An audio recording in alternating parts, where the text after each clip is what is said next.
Yo, Damon, you know how like for Texas schools they usually do like the horns down? Yeah. Isn't the frog thing like this? How would you do the horned frogs down?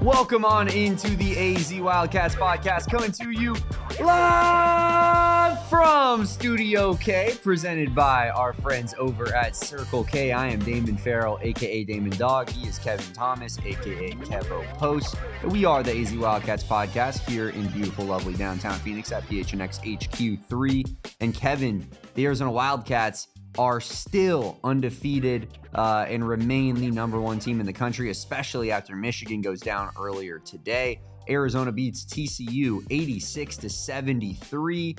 TCU finds a way to claw back in that second half, makes this a real interesting game, but Arizona does what it's done basically all season, which is respond to opponents' runs with a run of their own. And it ends up being an easy 13-point victory for the Wildcats. How are we feeling after tonight's or today's victory, Kevin? I mean, this should be the best of both worlds for this specific podcast, right, Damon? Because you've been saying this whole time that, damn it, I want a close game.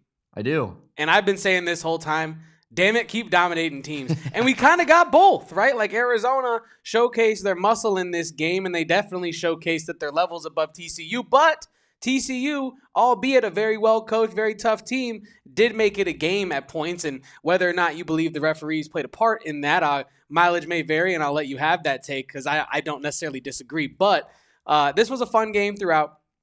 There were some scary moments, but none that ever really encroached upon, like, me actually sweating this one out. It felt like, if anything, Arizona kind of let down on the intensity at times, allowing TCU to get back into the game, which we can talk about later in the pod. That's not something that's super encouraging, but I think the way this game started is the Arizona that is, right? Like, the way this game started with Arizona coming out, 2 feet in the paint every possession, Krivas moving dudes around like he's U-Haul, right? Like, that's the Arizona that is, and I think Koa Peat dominating the way he did.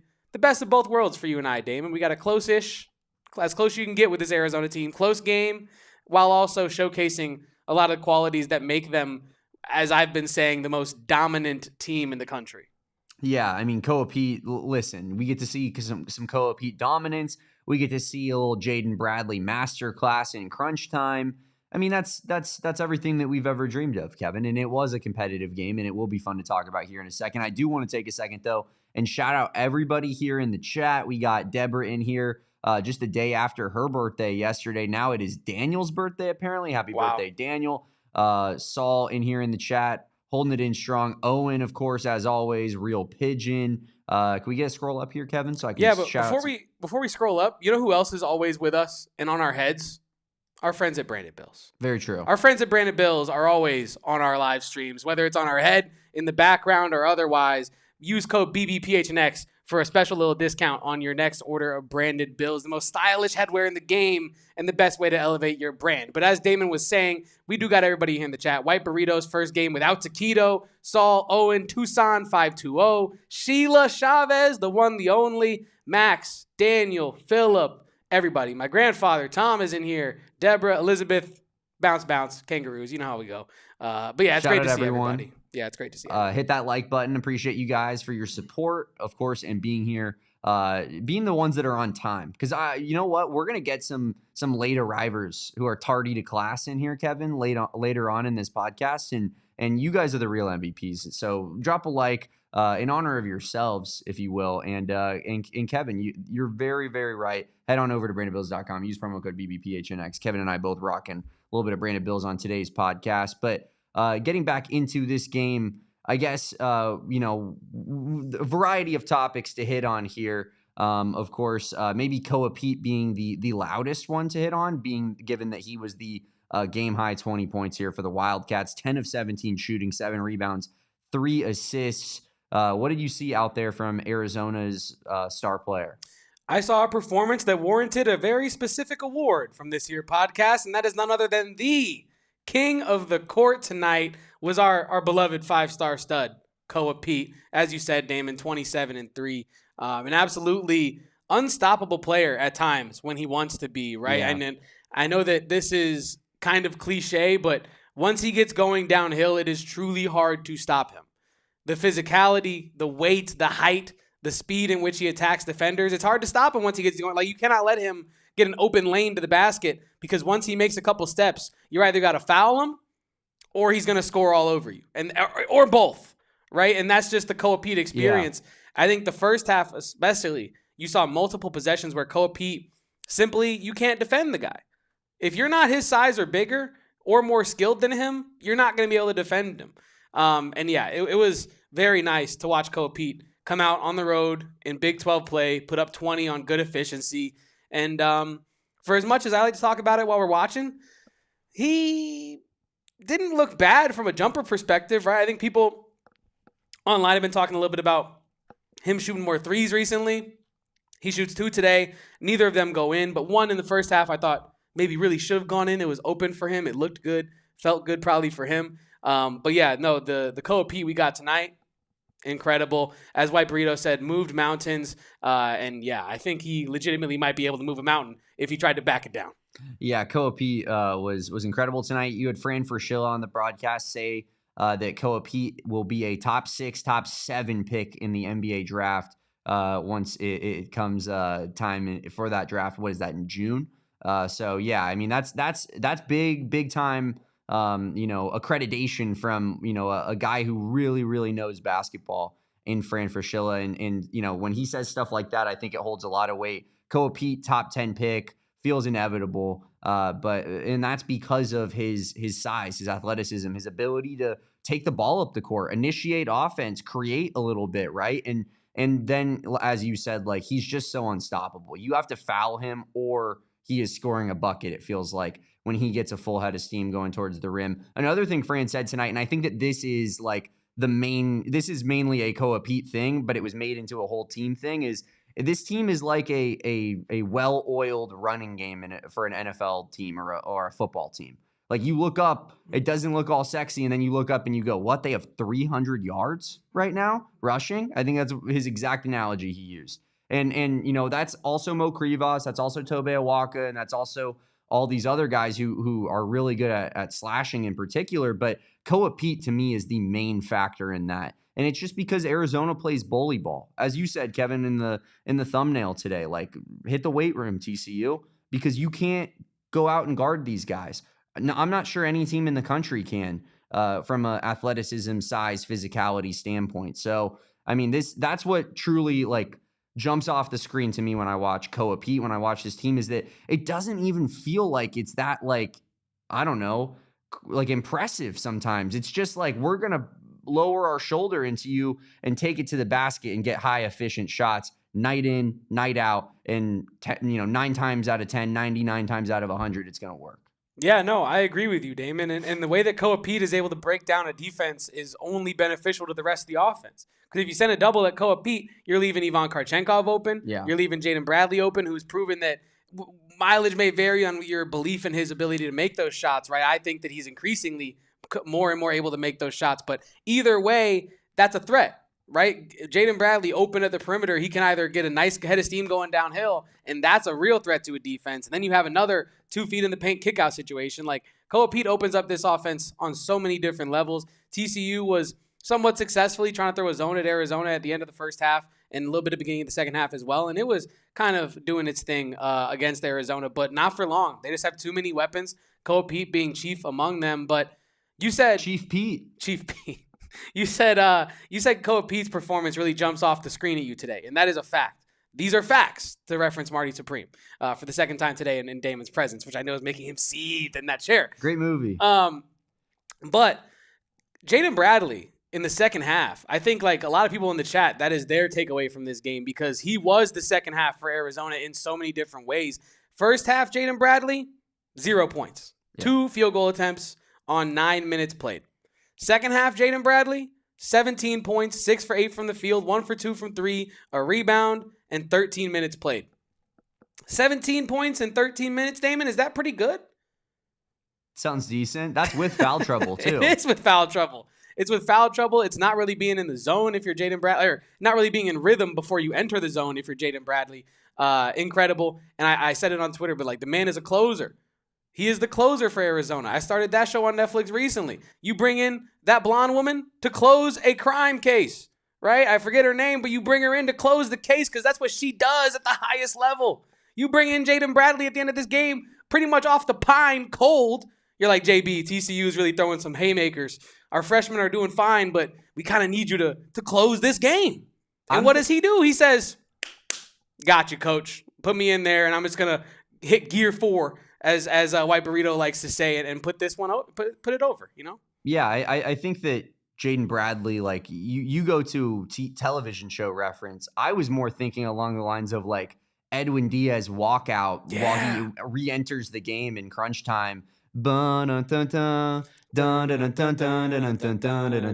show in the stadium. Like, Jaden Bradley's back on the court with 5 minutes to play, and this game's over. You know what I mean? Because you're right, he is the closer, and he proves that, you know, on a nightly basis when Arizona. I mean, not really, because it feels like we haven't had a close game in like freaking 2 months, but like whenever Arizona is in a close game, it's JB with the ball in his hands in crunch time, making tough shots, like really, really good shot making. The type of shot making, Kevin, that we talk about needing to beat Arizona. Like when Arizona, to beat Arizona, you need guys who are going to go out there and hit those Jaden Bradley like moving mid-range shots at the end of games. But the problem is that you also need to stop Arizona from doing that as well. And that's really hard to do when you have guys like Jaden Bradley, Koa Peat, even Anthony Dell'Orso on a night like tonight where he goes off. And I know Saul is upset that he wasn't our king of the court, but we'll talk about Delly here in a second. But yeah, just a incredible game from your point guard. And he really went and showed why like Arizona fans would not really would rather have Jaden Bradley than any other point guard in the country.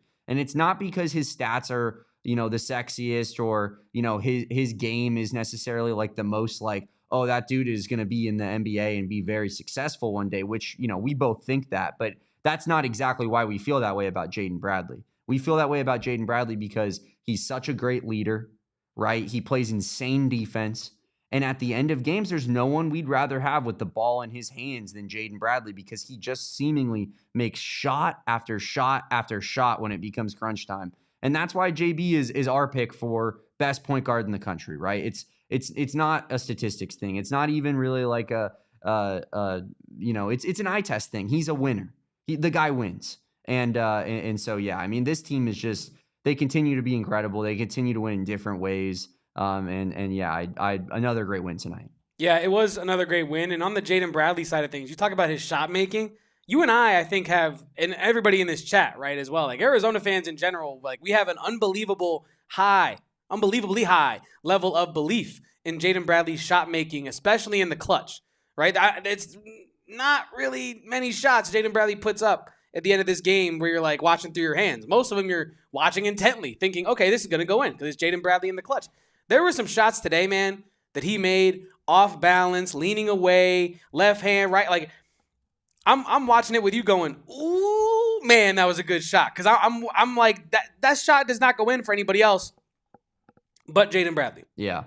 That shot does not go in for anybody else but an experienced point guard with some of the best touch in the country, right? Like, and that is exactly who Jaden Bradley is. He brings you to a place as a team where, yeah, TCU is pushing you in this game. Guess what? You're on the road in the Big 12. It's going to be a ton of teams that push you when you're in their house because they don't want to go out sad. Jamie Dixon is a hell of a coach. He does not want to go out sad at home if he can help it, right? Now, the thing about Arizona, if you listen to Jerome Tang, you can pick your poison, but it's all poison, right? You're thinking, okay, well, let's put all the pressure on the freshmen. Okay, well, Koa Peat put up 20 and 7 on us. Okay, what about Brayden Burrries? Okay, he in the second half didn't do very much, and overall in the game only had 6 points. Okay, at least we stopped Brayden Burrries. What about Ivan Karchenkov? He put up 7, but played some damn good defense. It's really just not about stopping Ivan Karchenkov. It's like, can we mitigate what he brings to the table for TCU? You can't hope to stop Ivan Karchenkov. You can only hope to contain him. You can merely attempt to contain the man. Mo Krivas, you're coming in thinking, let's beat the hell out of him.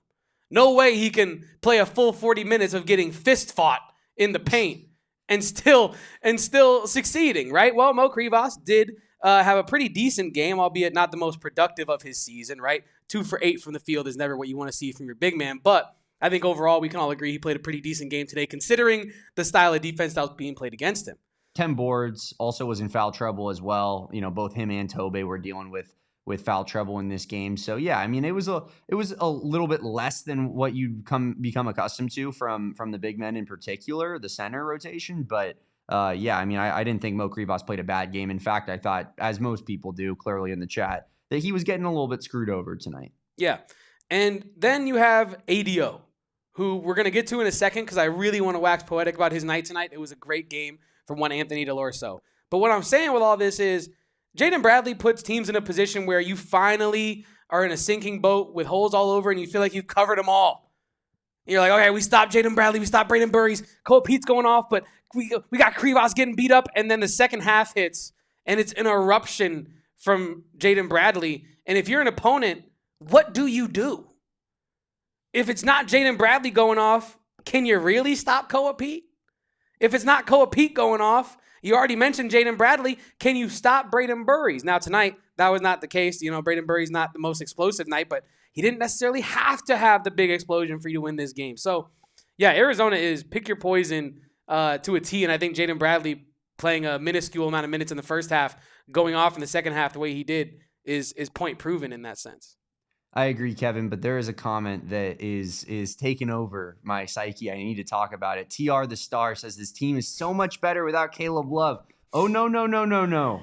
This team is so much better without Trey Townsend. Oh, wow. And that's what you're not understanding. That's what you're not computing. That's what's not, moving the gears here in the old brain, is because clearly the biggest difference from last season to this season is you went from Trey Townsend to Koa Peat at the 4. Yeah. And I don't think that that's debatable, Kevin. Do you disagree? No, I don't think so. And I think like the style of it's team different. From last year, so different. But like to your point, like if you want to do a straight 1-to-1 roster thing, yeah, I think it would be Trey Townsend. Real Pigeon, is that true? Is that true? Me and Damon were watching this game. We were like, and at the very end, they show a 1-2 of Koa and Krivas on the bench, I think it was, and they pan real quick down from the crowd to those two. And I swear I saw his mug. And I was thinking, no, that can't be Trey Townsend. I thought he was playing overseas in Sweden since he's a pro. I thought he was, I mean, it might not be their season. Let me not be too disrespectful. But you get what I'm trying to say. I thought he was a busy man, right? Get him away from the, get him out of here. We're undefeated, never lost, and we're bringing Trey Townsend around? No coincidence. Sage wisdom of Trey Townsend in the locker room before the game? Closest game in a month. Oh, my God. And who's correlation? That? I think so. Sorry, Trey. Sorry, man. Hashtag we're sorry, but we're not. We have to make our jokes. Hashtag he should be sorry. Yeah, he should. He robbed the school blind.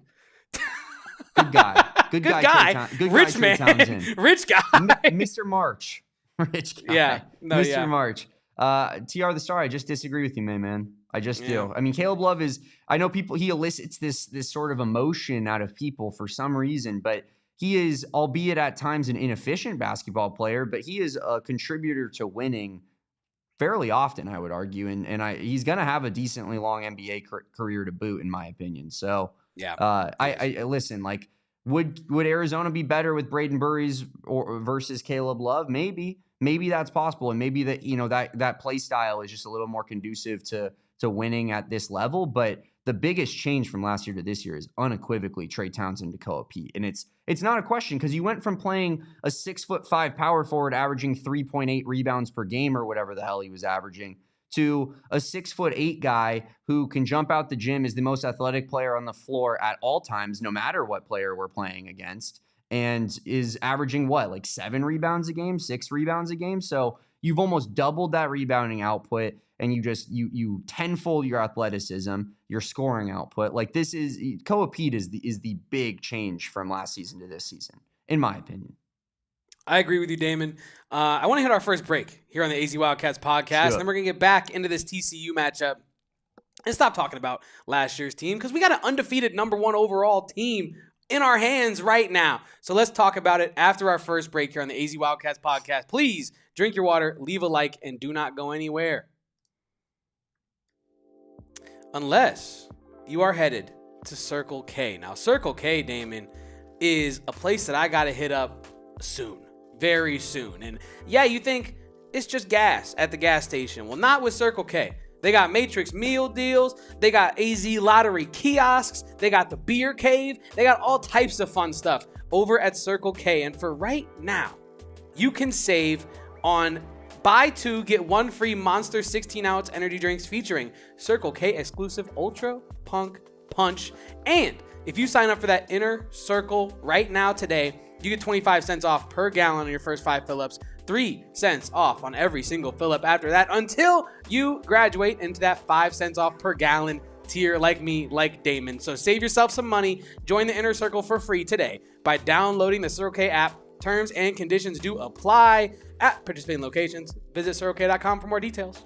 Love our friends over at Circle K. And of course, if you guys are gearing up for a little bit of NASCAR in your life, it's the best time for it right now as March rolls around. March 5th through 8th, it's race weekend. And you already know Phoenix is one of the best sports cities in America, Arizona being one of the best sports states in this country. But this spring, it's about to raise the bar to an entire new level. For the first time, NASCAR and NTT IndyCar Series are racing during the same weekend out there at Phoenix Raceway, and you get a front row seat to it all kinds of ticket packages, best access in motorsports. Go inside the garage, walk the truck, meet the drivers, and catch the pre-race concert. No sport brings fans closer, and you can even upgrade to that Desert Diamond Casino infield experience if you so choose. Camping options are available all week long with RV camping for you and your crew. Ticket options, hillside view of the Cup race weekend packages that make planning easy. Witness 3 action-packed days of racing out there in the beautiful Estrella Mountains. You can watch the 2025 Cup Series champion Kyle Larson return to the track where he won it all just a couple months prior. The 2026 Spring NASCAR weekend at Phoenix Raceway is making history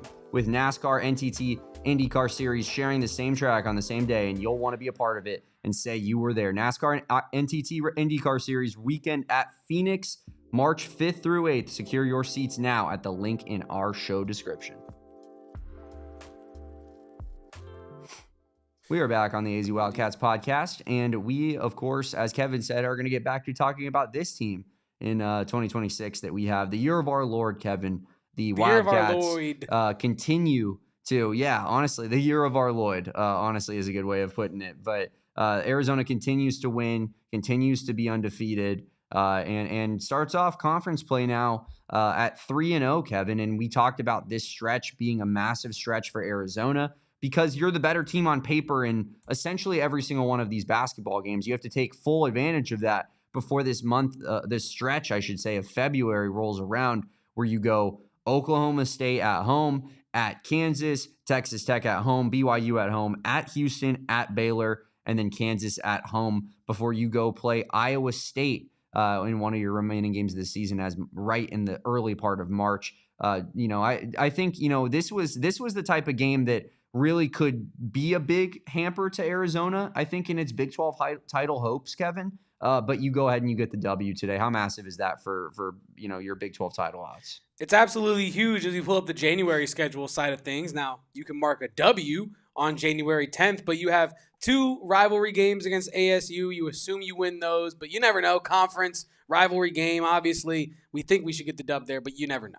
UCF, that is not a walkover type of team. And Cincinnati and West Virginia. West Virginia, let me check the result of that game. Pretty sure Kansas got the dub, but that was a close game throughout today. Yeah, Kansas loses to West Virginia today, Damon. Wow. I was watching that game this morning. It was close, but a loss. Did Darren Peterson play? He did, but he played a minutes restriction as he is now the Kawhi Leonard of college basketball. Cincinnati, on January 21st, that is, besides the ASU games, I think your guaranteed lock wins. ASU, and Cincinnati. UCF, West Virginia, and BYU the rest of the month. Those are games that in the Big 12 you cannot guarantee. You have to go out and earn those wins. So it's going to be a brutal conference schedule right through into February.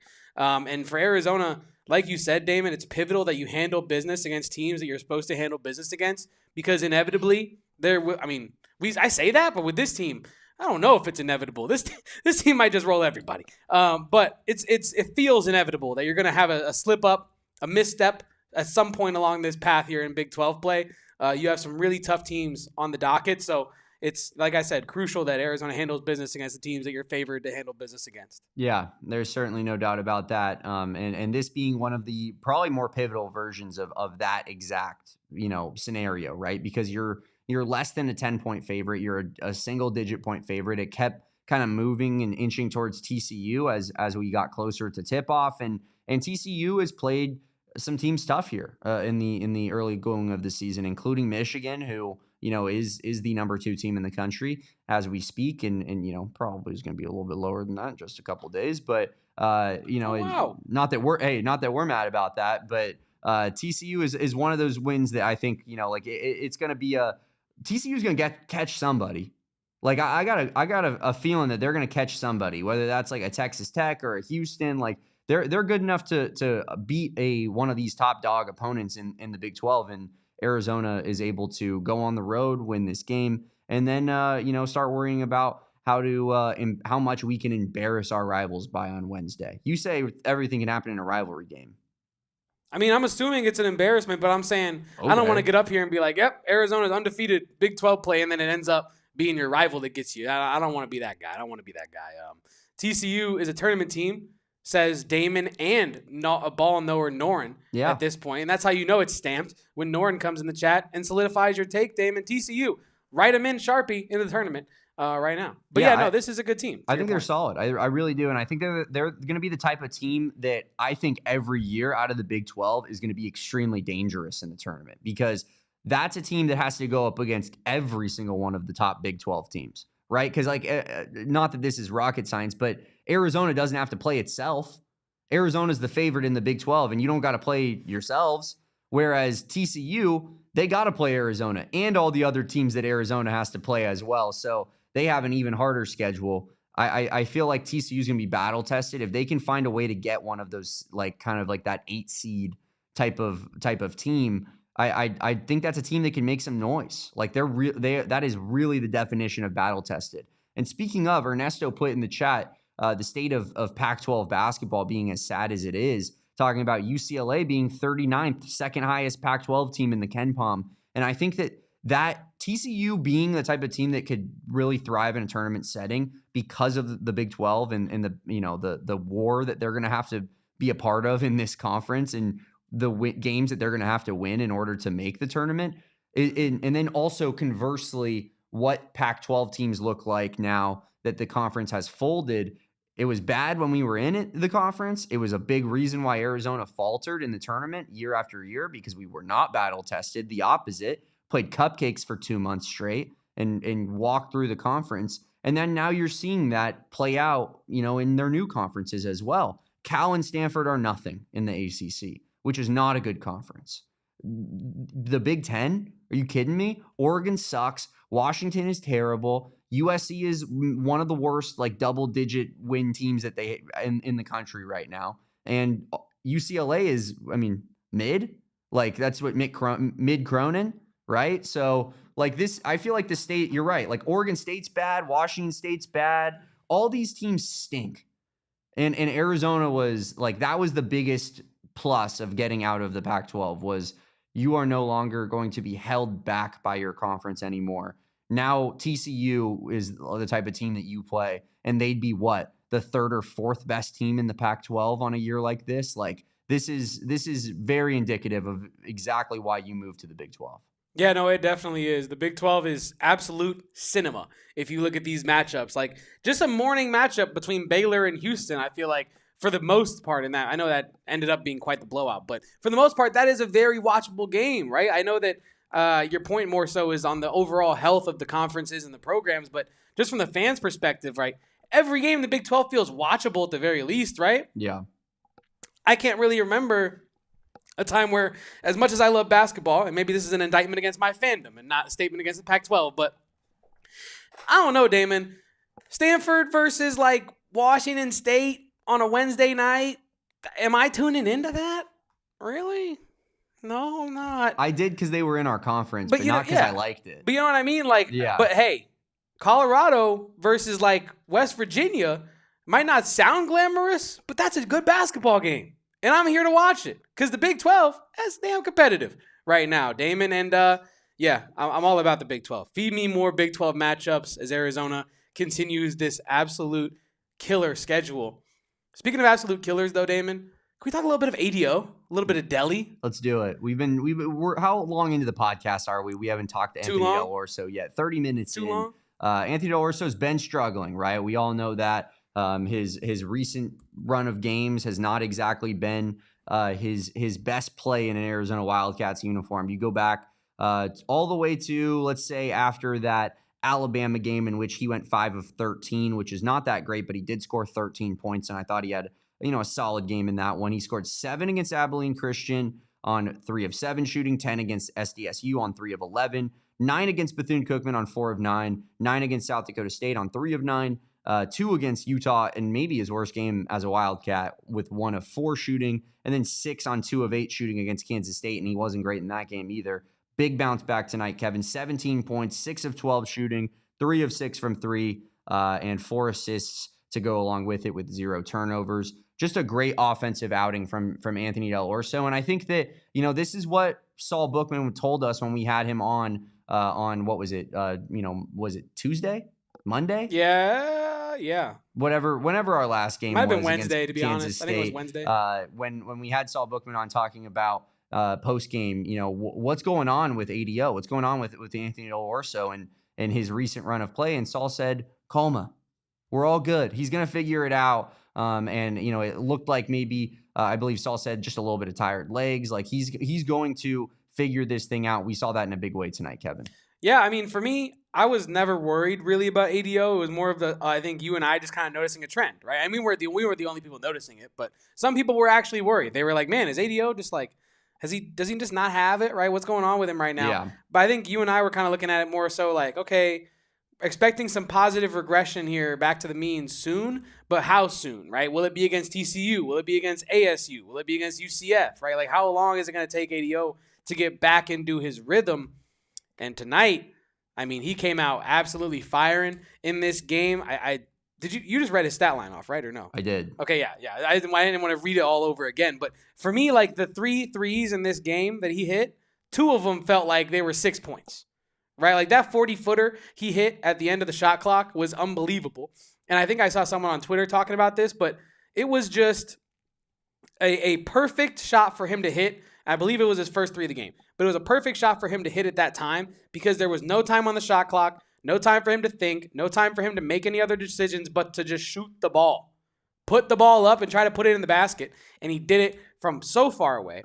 And I feel at that point it was nice for him to see one go through of that level of difficulty, right? So that he knows, all right, now the next one for sure is going in because he's coming. He's a shooter. He's coming off misses, being like, next one's going in. Okay, next one's going in. But after a while, you're human, right? You start to be like, okay, why aren't these going in, right? And I think for him to hit that level of difficulty. Are you talking about me shooting on the mini hoop that we have in the office earlier today, Kevin? I wasn't, but if the shoe fits, man, if the shoe fits, you should probably wear it, man. But no, yeah, I think it was awesome to see ADO get his rhythm back in this game, become the player that we know that he can be at this point in his time in Arizona. And the 17 points tonight, honestly, Damon, I'm hype. I'm hype about that. Hype about him getting his shot rhythm back. But hey, I'll take 4 assists out of Anthony Dell'Orso as well. 4 assists from ADO, no turnovers. Feels pretty damn good to me. So ADO, Delhi, whatever you want to call him, tonight we're calling him a winner because he helped Arizona win this game. And he was a big part of why Arizona comes out on top and escapes with a win. Another thing that was interesting out of the Anthony Dell'Orso performance tonight, and it was, I think Saul Bookman noted this to us on a text, Kevin, was that Tommy was especially with Jaden, picking up some fouls, was allowing a little bit more run without Jaden Bradley on the court tonight than we're accustomed to seeing typically.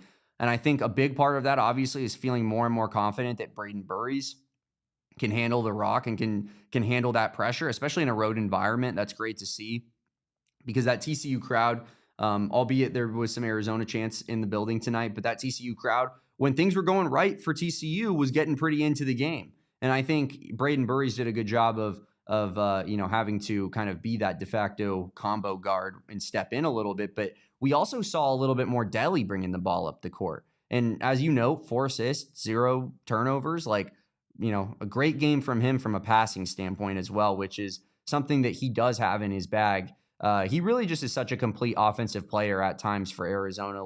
And he's shown his ability to score a little bit more in the paint and score off the dribble more. I think he is like a piece that was really underrated coming into this season of just like what impact a guy like that could have, a guy with starter experience who, is just going to be that offensive weapon that this team needs on certain nights, like a night like tonight. As basketball and football guy notes, like those 2 late shot clock threes were absolutely massive 3-pointers. That one he shot from freaking half court essentially, right? Like Anthony Dell'Orso was massive tonight. He had a great game. He could have been player of the game potentially. We gave it to Koa Peat, but honorary mention, our guy Anthony Dell'Orso, great bounce back. It kind of feels like last game out, right? Pardon me, where Brayden Burrries gets our king of the court, but you could easily have given it to Mo Krivas and nobody would have, shaken a head at it because the 2 performances were so strong. We really, I'm not going to lie, maybe people would disagree with this. We really could have gave it to Jaden Bradley for 17 second half points and really pushing you over the finish line in this one, right? It felt like Koa Peat, ADO, the rest of the boys got you to the finish line, and Jaden Bradley just gave you the final push there right over. We do have a very generous $19.99 super chat from Norin Rudin Ball Knower. ADO love pays. Team guys are the glue that wins championships. Delly is a great kid. Could not agree with you more, Norin. I agree. You need role players like that, and you need even I know he didn't play the biggest role tonight, but how about a guy like Dwayne Aristote, who is a top 50 recruit, could probably start for almost every other team in the country, right? But he came to Arizona because he wants to be developed by Tommy Lloyd. He wants to win basketball games. How about Ivan Karchenkov, who I think we all can see has a tremendous bag and potential that is really through the roof, but he knows his role. I'm going to be a defensive stopper. I'm going to catch and shoot some on the perimeter when people kick out, and it's like that's his job. Ball handle a little bit. Like these guys, this team is so full of stars at the top, but it also just has stars in their role, right? Like Tobe Awaka, he's such a good rebounder that he is a star almost, right? Like that profile is just a rebounder on every team. That's a role player. But he's so damn good at rebounding that you're like, he's a star. Ivan Karchenkov is so damn good at defense that you're like, I know he doesn't average that much points per game, but he's kind of a star with how good he is on defense. Like the whole team does that. And I think that it's why this is the best team in the country, unequivocally, no doubt. That was true before Michigan lost today. But now hopefully the rest of the country can see it as well. Because this team just continues to go out there and play the exact same style of basketball on a nightly basis, and no one can beat them. Man, you certainly can't. Lose as a 20-point favorite at home. That would be terrible. It would be damning against an argument that you beat every team you play by 55 points, unless they're Penn State or Wisconsin. Anyway, back into this game though, Damon. Thank you, Norin, for the very generous super chat. Resident ball knower, Norin in the chat. 3DMK in the chat says, ADO production did indeed drop off when Burrries picked up. It isn't like we lost production overall. Interesting. And that's a good point, right? That's a good point. The balance on this team, you can only feed but so many mouths, and only so many points can get scored realistically by each player in a game. And I think really where ADO's slump was hitting, where he was missing makeable shots by his standard. Right. And I think overall, no one's batting an eye if ADO's performance, or production, I should rather say, drops by a couple points per game because Brayden Burrries increases by a couple points per game. But I think you want to see him hit the shots that he's so accustomed to hitting. But I think that's a good point, right? Like the balance and the development of some of the players on this team could lead to some other players taking not a backseat, because as we know, the third row of the van is already populated, but taking less control over the outcomes of these games from a points scoring perspective. Another super chat, this time from Champy. This team's mature beyond their years. Facts. Unlike Michigan, who started to think they were invincible and just had to show up. I mean, you said it all there, right? You said it right there. It's right there. That's the super chat. But yeah, this team, we talked about it with Saul, and we talked about it with, I feel like everybody we talked to about this team, Damon. Like, what makes Arizona so unique off the court? Right? Like it's this mix of guys that seem so singularly focused on one thing as an individual, and it's getting better at playing basketball. And how do you do that? You get better at playing within your team, right? No one wants the high-level recruit from the team that won 0 games, because what's the value of that recruit really if they're not leading to winning? Everyone on this Arizona team seems to have the proper understanding that if you are contributing to an undefeated number 1 team in the country, people are not only going to watch your games, but they're going to watch you play in those games and contribute to winning. You think a guy like Ivan Karchenkov, if he went to Colorado, is getting the looks he's getting right now? I don't think so. I think probably some sickos, right? Maybe like me, like Damon, like some draft nerds on Twitter are pulling up like, oh, this Karchenkov guy from Colorado is a great defensive prospect. But he's on the number 1 team in the country. He's unavoidable, right? And when you ask Koa Peat, what brought you to Arizona? When Saul Bookman, our very own Saul Bookman, goes out to Team USA trials in Colorado Springs and asks Koa Peat to his face, why Arizona? And Koa Peat doesn't say, oh, I just happened to grow up in Arizona and it's the biggest brand, so duh. He goes, that's part of it, being so close to home, but also this team gives me the biggest stage to perform on every night. And I say that to say this. The maturity of this team is exemplified in that. Their singular goals are understanding of those goals, right? Like knowing that, all right, my team does not get better if I don't get better. I don't get better if I'm not helping my teammates get better. And I think that's beautiful, especially from a team that has some of the most freshman production in the entire conference, to have that level of maturity, that level of poise in these basketball games. We talked about it with Saul after the Utah game, but one of the most recent home games. We talked to Saul about the maturity of this team and the poise of this team when you're getting punched in the second half, because you know these teams are going to punch you in the second half. They don't want to lose by 40 points. They don't want to play a whole second half for no reason. They're going to try to respond. So now it becomes incumbent upon Arizona to make sure you don't lose the lead, like you almost did in this TCU game, right? But the mature players on the team understand that, all right, let's call a timeout. Let's reset mentally. Let's call a play to get a quick bucket, get a good look, and 0-0. Every possession, 0-0. It's hard to get a group of freshmen, to get a group of players in general to have that 0-0 mentality, possession in, possession out. It feels like this Arizona team, as Champy says, is laser focused and listens to their coach, Tommy Lloyd, about having a 0-0 mentality every single possession. I think in particular, there are times where they do maybe like get a little complacent, but they always find a way to respond, which is very, very encouraging. I think if you're an Arizona Wildcats fan, is like, yeah, TCU might go on like a mini 7-0 run to open up the half, and then what does Arizona do? They respond with a run of their own. It never feels like the moment is too big or like the momentum is really totally, completely gotten away from this team, because they just find a way to answer back constantly. And that's really good sign of what this team's makeup is, I think, in particular. And you're right, like that is a trickle down of your coach, right? Because Tommy is so cool, calm, and collected at all times. I would imagine that that's what he wants out of his team is like, keep the main thing, tunnel vision focus. Who cares about the crowd getting into it? Let's go get a bucket on this possession and silence them a little bit, right? And then go do it next possession. Then go get a stop.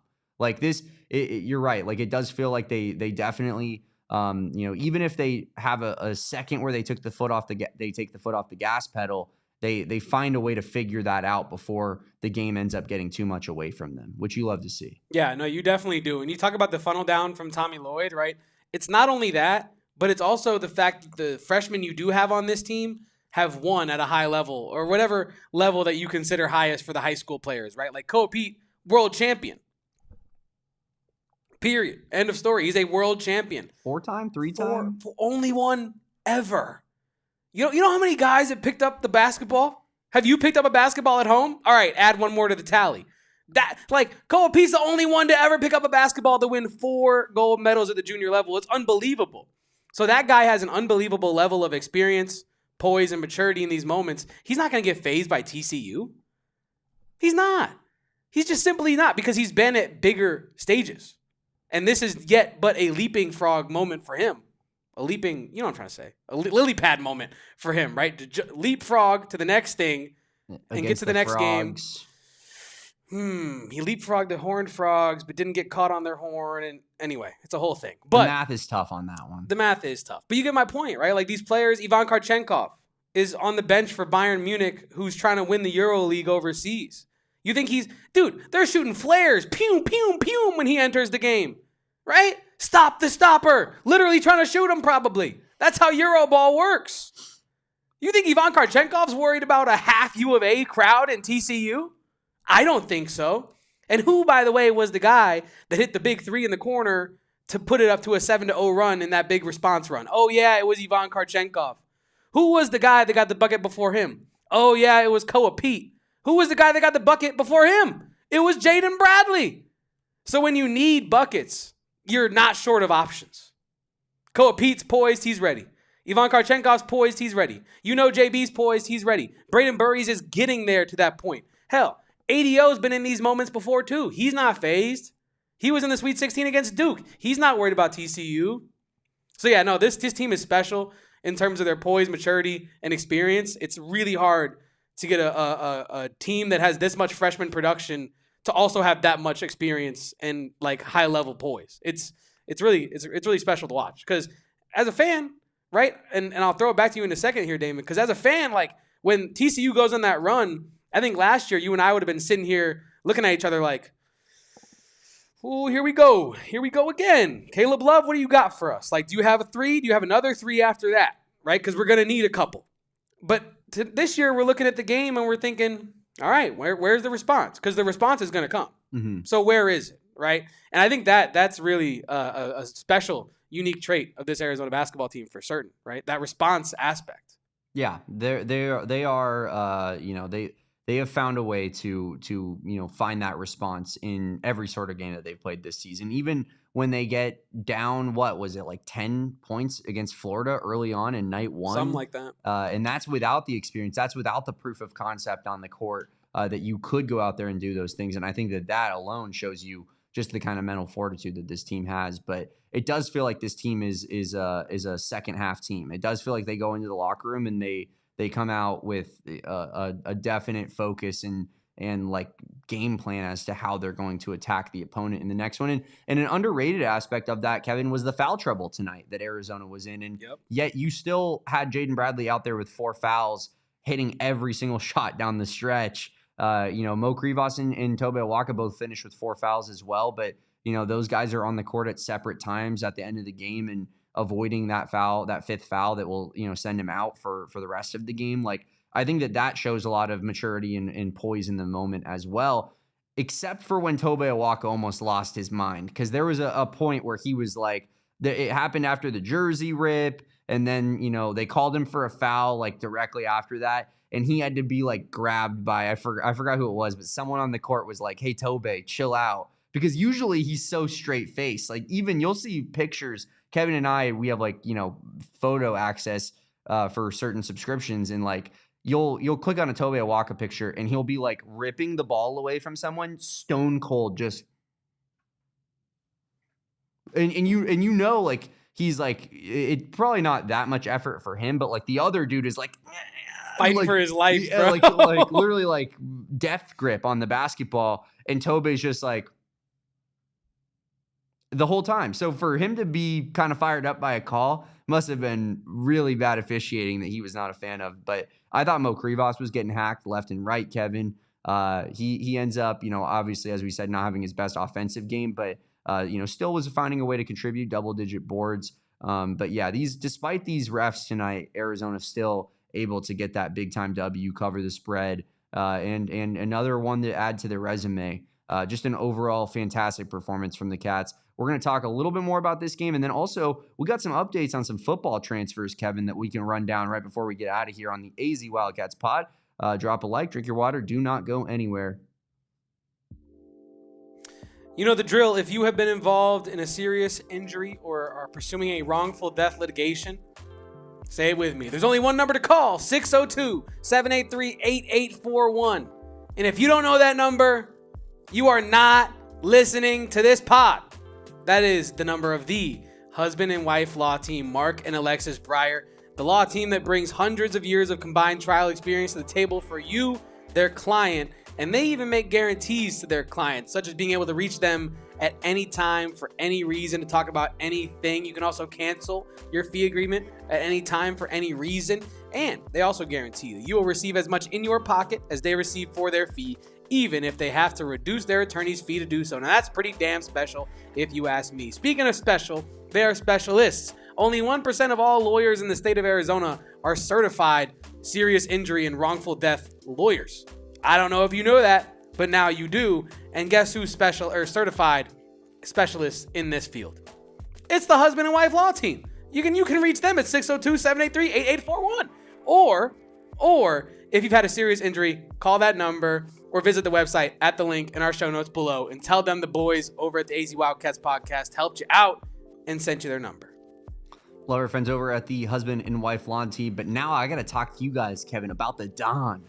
And that is one Don Julio. You know that we are always talking about the Don on this podcast. Don Julio is going to make the Waste Management Phoenix Open even more of a party than it already is. If you guys are planning on heading out to the tournament this year, I know me and Kevin are going to try to make it out. Hopefully we can do some stuff with our friends over at Don Julio when we do so, because March 3rd through 8th is when that tournament is going on this year. Or sorry, February 3rd through 8th, I should say, is when that tournament is going on this year. And if you're planning on attending, make sure to visit our friends at Don Julio on 2 separate holes. They are going to be set up on the 12th hole at the Fairway House, where you can get a margarita on draft, take a photo with that Don Julio truck, and even get a complimentary water, which is so vital when you're out there at the Waste Management Phoenix Open.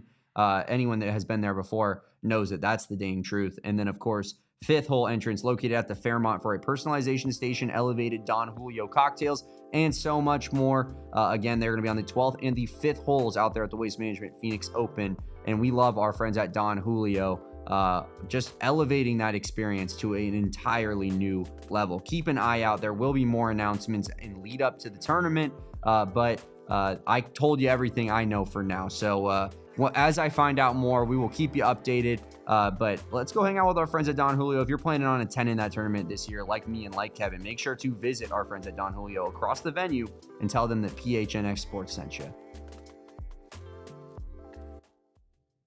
Welcome on back into the AZ Wildcats post-game podcast, TCU edition. Horned Frogs down?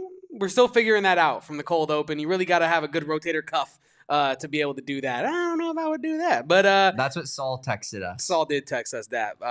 Yeah. Just to throw him under the bus a little bit. Yeah, that one was Saul's idea.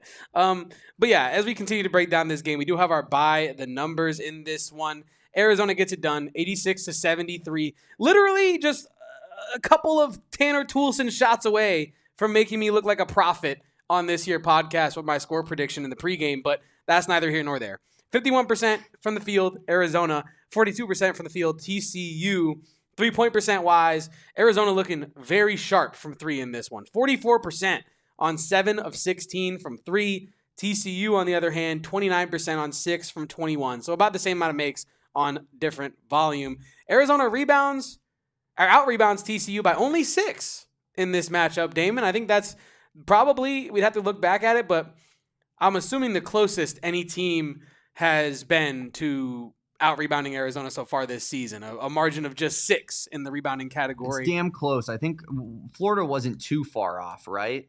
Probably Let me not. go I ahead would and assume check that would be maybe the UConn one. No, but they didn't have UConn. They didn't have Terrace Reed Jr. We So rebounded them by 20 against UConn. yeah, We out-rebounded Florida by 2. I believe that probably is the closest since that happened, potentially. Well said. Thank you for fact checking me there. One of the closest margins in the rebounding, 38-32. Points in the paint, 42-32. And then turnovers, 10-12. Damon, what sticks out to you from our by the numbers? I love to see that amount of 3-point volume, Kevin. I know that's kind of been what me and you have been a little bit of. It's hard to find things to disagree on when you have the number one team in the country to talk about, especially when they go out there and they win every game by like 12, 13, 15, 20. Oh, right? Yeah, by 19 at least. Well, what was this one? This one's 13. Okay, well, they break the streak. They love breaking streaks one before they become the all-time leader. I hate that about this team. You know what, Damon? That's one thing I do hate about this team. They refuse to give me the right to get a banger tweet off about, Arizona now the longest streak of all time with this. And continue your point. No, I'm upset. It's not all about your Twitter account, It's not. Kevin. It's not. We have an end goal in sight. We do. It's called cutting down nets at the end of this season. It's true. You're not wrong. But yeah, this is what were we talking about before that? We were talking about our by the numbers and what stood out to you. We were talking about the closeness of the margin. I think one thing that we have disagreed on is what the 3-point attempts should look like in any given game. And I want to see it at this number. I want to see 15. I want to see 16. I want to see 17 shots a game from deep because I know this team can make them. That's why I feel that way. I know this team can make those shots. I know Dwayne Aristotle has not gotten a ton of extended run this year, but he's up there with the best in the country in terms of his efficiency from beyond the arc this year. Anthony Dell'Orso, albeit, has been struggling a little bit more recently. He bounces back tonight. Like, I love being in that realm. I think that they were shooting a little bit too low early in the season, even though they were, still winning these games in dominant fashion. I just think that once you get to the tournament, you don't want to start trading 2s with 3s if one team just gets hot all of a sudden. And I want to have that ability to shoot from the perimeter and sustain it with teams that are maybe that's a little bit more of the game plan. Because I think against Arizona, you're going to have to hit 3s if you want to win because this team is just so dominant in the paint. So I like Arizona shooting, about 15, 16 threes a game. And that number right there looks fantastic to me. I love that, Damon. And I also, honestly, in terms of stats for this one, I love that Arizona held TCU to 13 fast break points in this game. Because TCU is one of the better fast break teams in the country. And I think it really speaks to Arizona's ability to get back on defense, right? One thing that you and I were, I'll say, skeptical of in the offseason was, can Mo Krivas have the same mobility that Henry Vasar offered you from a defensive standpoint? Yeah. Right? Is he going to be able to get up, get back at the same rate that Henry Vasar was? And I think he's proven, now that he's in playing shape and he looks completely healthy, that he can totally be mobile enough to get back on defense. I mean, there was a play, I forget when in the game, pardon me for that, but he gets fouled and he gets blocked, but he gets fouled, clearly fouled. And this is not something that Arizona players do almost ever, but at least under Tommy Lloyd. But he turns to the ref, open hand, and goes, where's my call? And he's complaining to the ref. And I'm thinking, okay, Krivas, let's get back on defense here. Right now we have transition basketball going. Let's not let Tommy Lloyd worry about that. You go play defense. Before I could even finish my thought, he's back in the frame. In fact, he's beating everybody else down the court, and he stopped the ball. And I'm like, you got it. You got it, Mo. That is it. You've got it right there. That is what I wanted to see from you in terms of transition defense. It's that. Ivan Karchenkov, right? If Arizona turned the ball over, he's incredibly proficient at stopping the ball in transition and forcing a pass, right? And then if you're passing in the transition, you probably are getting guarded by Koa Peat. I love this. The defense. It's unrelenting. And I love that they can shut a team down in the fast break transition that's as proficient at it as TCU is to just 13 points in the game. Yeah, I think, obviously Mo Krivas is not as mobile as a Henry Vasar is, and he's not as switchable. But for a guy that's 7'2", he has got to be 100th percentile athleticism. Yeah. Because he really does run the floor well for a guy that's that size. Go back and watch Zach Edey run the floor, run the floor.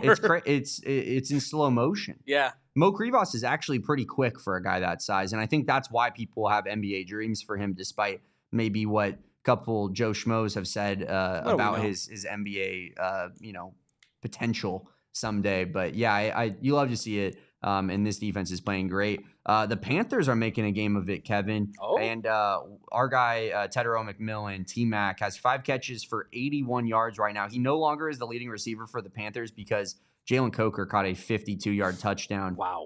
And it looks as though they just scored another one off of Jalen Coker here. So the Panthers have taken the lead against the Rams in this one. Team of destiny? They're about to be up 4 with 2:30 left, and T-Mac might be headed to the second round of the playoffs, knocking off the Super Bowl favorites maybe in the Los Angeles Rams. So MVP. Yeah, that is an insane result potentially. Maybe 2 wins against the Rams on the season for the Panthers potentially. But this is just kind of getting back into this game. Arizona dominates again. Number 1, never in doubt. Michigan, see ya. The Wolverines go down, and the Wildcats will unequivocally be the number 1 team in the country next week, unless they pull some stupid ridiculousness, Kevin, out of their you-know-what, because, maybe they're like, oh, Iowa State. Speaking of, how is that game going? Iowa State versus Oklahoma State here. That's a good game. Which was a very good first half game. And it ended 83-71 in favor of Iowa State. So they end up winning that second half by 10 points. Good win there for the Cyclones. But Arizona, in and of its own right, gets a pretty impressive win here. This one on the road, not at home, like Iowa State was. And should be the number 1 team in the country. Anything else on this game, Kevin, before maybe we run down some football recruits real quick? We do have our Love to Play of the Game presented by our friends over at Arizona Lottery. Now, this one, I don't know where I'm going to go with this one, Damon. I really don't. And I think I have to go someplace silly. I think I have to, because it's my favorite thing that happened in the game outside of the result in the game. And I'm just going to lead it off because I know you're not going to take this one because you are a man of integrity and you're going to do this correctly and pick a play that actually impacted Arizona's win in this game. But I'm going to go and put a W in the chat or some sort of acknowledgement if you saw this play and remember this play. Brock Harding drives to the hoop, goes for an up fake, but does not return vertical, right? So he stays hunched over, up fakes it, stays hunched over. Anthony Dell'Orso goes for the block and realizes I'm up way too high, leans forward. He's now surfing on Brock Harding's back for about a second and a half. But one of the funnier images I've seen all season of ADO legit planking horizontal arms out on Brock Harding's back. No harm, no foul there. So I'm happy with that. That's my play of the game. ADO going surfing on Brock Harding's back. I know we already talked about this, but I think I'm also going to go with an Anthony Dell'Orso play, and Owen puts it here in the chat too. Both of those late shot clock 3-pointers that Delhi ended up making, especially that one from Dallas, I believe it was, Kevin. He shot that one from downtown Dallas DFW. All the way, and it went into Fort Worth. No, not from DFW's the whole area. No, I meant from the airport though. Oh, I got you. Yeah, I meant from the airport. I got That you. is true. It is the whole area. Yeah, I was not from Fort Worth. That was actually the opposite of the joke. You went way closer to the place. Yeah. I was he shot it from the airport. He was already trying to get out of there. But yeah, go ahead. Yeah. I just love those shots from Delhi tonight. I mean, they were huge, big moments. I feel like he hits clutch threes and clutch free throws consistently.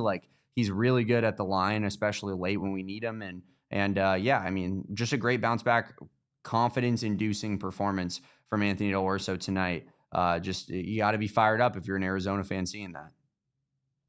Ernesto says Awaka's confused rip shirt look is his play of the game. And honestly, that is a good play of the game to have. What goes around comes around, Tobe, and you should know that better than anybody else, brother. Just saying. He ripped the hell out of Ruben Chinyulu's jersey earlier this year. Ripped the hell out of it. Exposed his whole torso. And now he gets the comeuppance there in a sense. But yeah, that was crazy. I think they called the foul on Tobe there, right? They did. Yeah, they did. How? I'm pretty sure, didn't that happen the other way around too against Florida? I think so. Or did Tobe get the foul for that too? No, Tobe got a technical against Florida for that, I'm pretty sure. Damn, did he really? I think so, yeah. Wow, that's crazy. Yeah, well, that's crazy. I guess precedent doesn't stay the same if you're the number 1 team in the country. No. Everyone's coming for the Kinks, Kevin, but they can't have them. But yeah, the Wildcats win again, 16-0. and undefeated remains here in Tucson. We absolutely love it. We're going to get you all ready to go for Arizona versus Arizona State on Wednesday. That one tips off at 8:30, guys. That's right. Everybody put your PJs on. I'm sure all the Sun Devil fans will stay up for that, right, Damon? Absolutely. Arizona State basketball fans are notoriously some of the most locked in when it comes to their basketball team. They are going to be all about that game, and I'm certain into the dead of the night they'll be all about it. So yeah, can't wait for that one. Kevin and I will be, of course, live 30 minutes before that game goes and tips off. At 8 o'clock, we'll be doing a pregame show, and then we'll do a postgame show about 10 to 15 after that one ends. But we will be live before that at 2 p.m. on Monday. So, guys, we'll be back on Monday, 2 p.m. No show Tuesday, and then we'll be back live pregame, postgame on Wednesday for Arizona State versus Arizona. But, Kevin, we do have some football transfers to talk about right before we get out of here. Let's do it, Damon, because we have a Nunu Watley replacement. It does look as though. I want to start in chronological order, though. Okay, what's chronological? The Washington transfer. Oh, okay, Zachary Henning. Yeah, yes, that happened right after we got off air yesterday. Naturally, that's kind of what happens when you work in this business. They go, okay, guys, I think the Easy Wildcats pod just went off air. Zachary, you can go ahead and announce that transfer now. But Zachary Henning was a 3-star out of high school. Is a Colorado native, 6'5", 310 pounds. It's a big boy.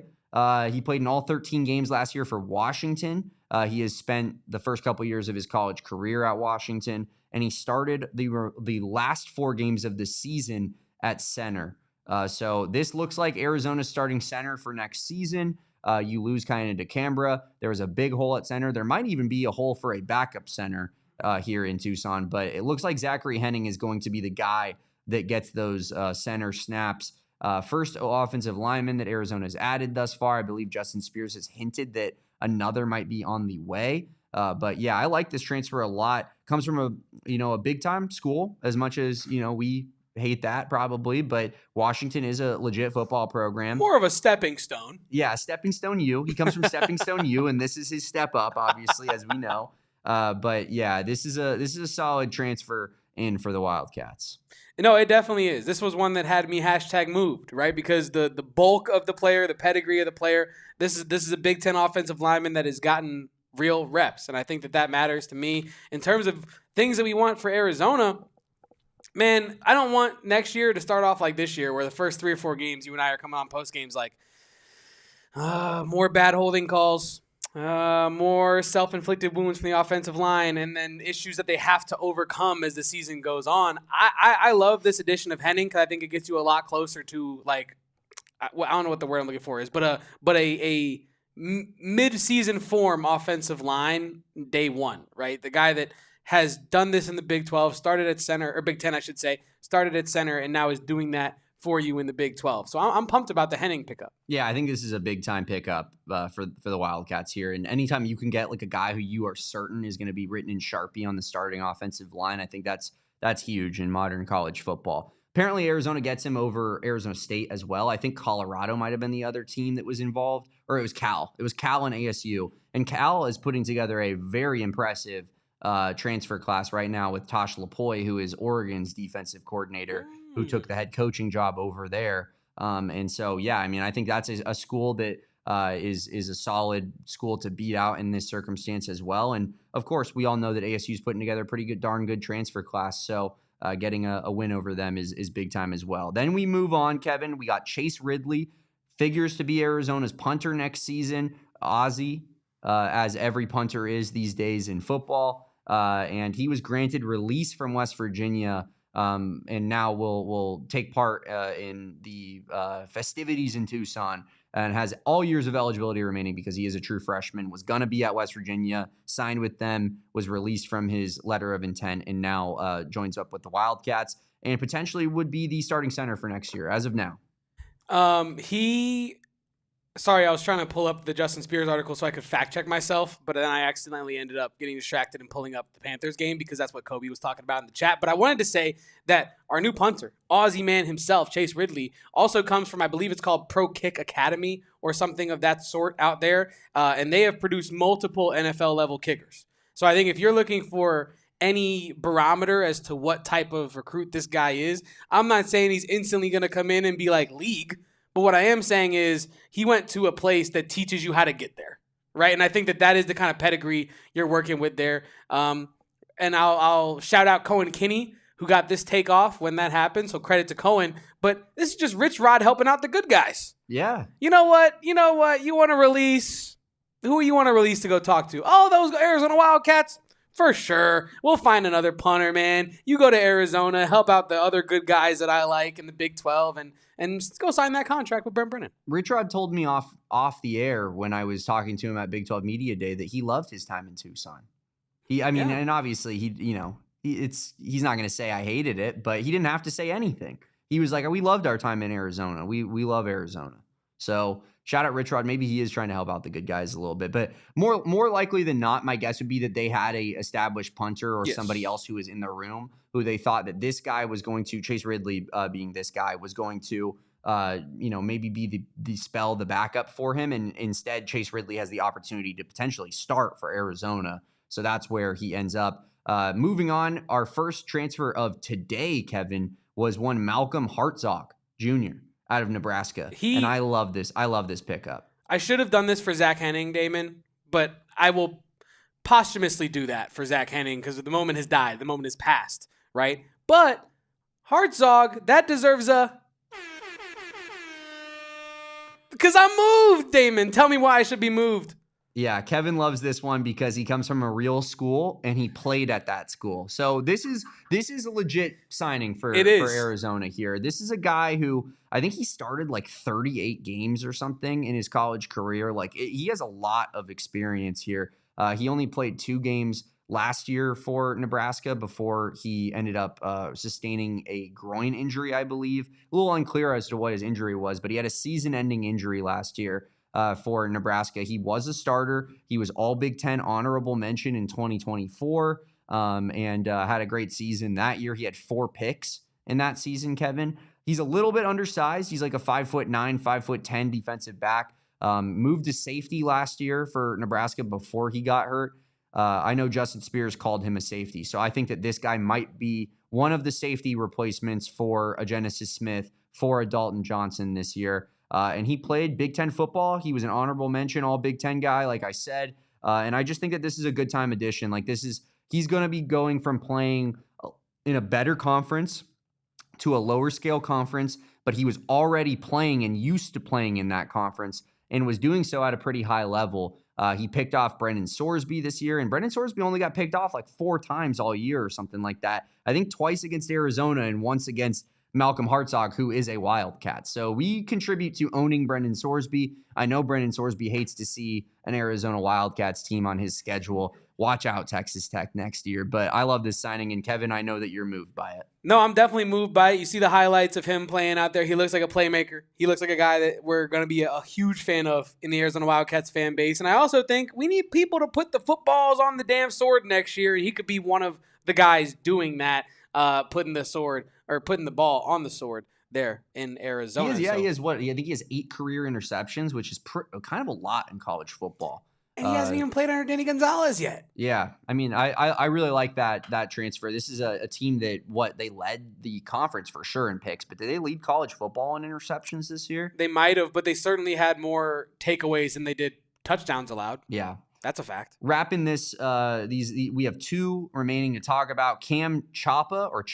We'll get confirmation on that, but he is a Northern Colorado safety who's transferring to Arizona, former All Big Sky selection with 2 years of eligibility left, and it feels like Arizona's starting to stack up these DBs.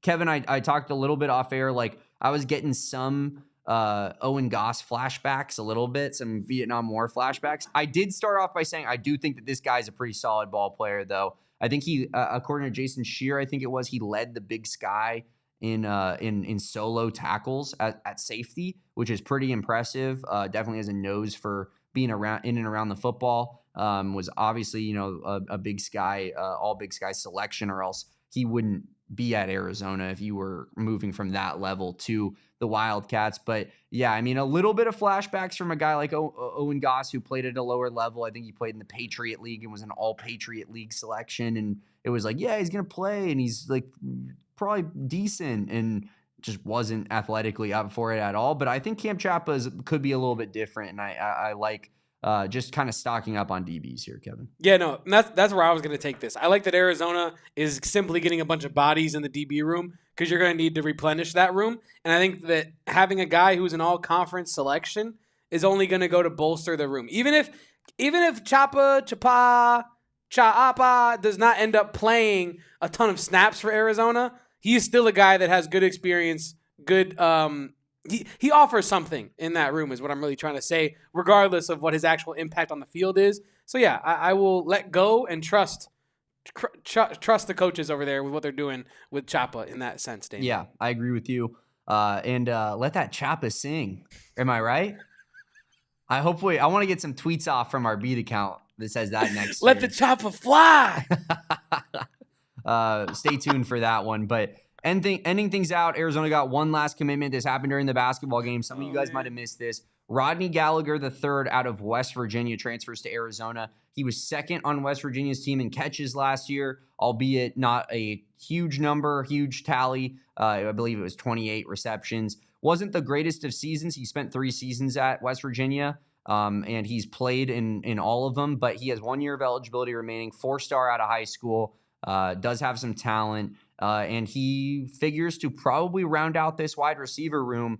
We're looking at probably a room of Trey Spivey, Chris Hunter, Rodney Gallagher III, DJ Jordan, Gio Richardson, and Isaiah Mizell. I like that group. I think it's Brandon Phelps as well as that 7th guy. I think that's a solid addition of a receiver here, a guy who's gotten playing time in the Big 12 before, and who raises just the floor a little bit of the receiver room so that you don't have to just leave it all up to the development of players playing next year, although I do like the guys that Arizona has in the room to develop. So I think this receiver room is set now, and you get another guy who has some experience playing in a Power 4 conference. Yeah, I'm with you on that, Damon. Not the most jump off your screen type of career numbers for him, but a player that when you kind of put it in the perspective of what role is he really realistically going to fill for next year's team, this is a serviceable guy for that role of like the Nunu Watley type of contributor on next year's team. So does it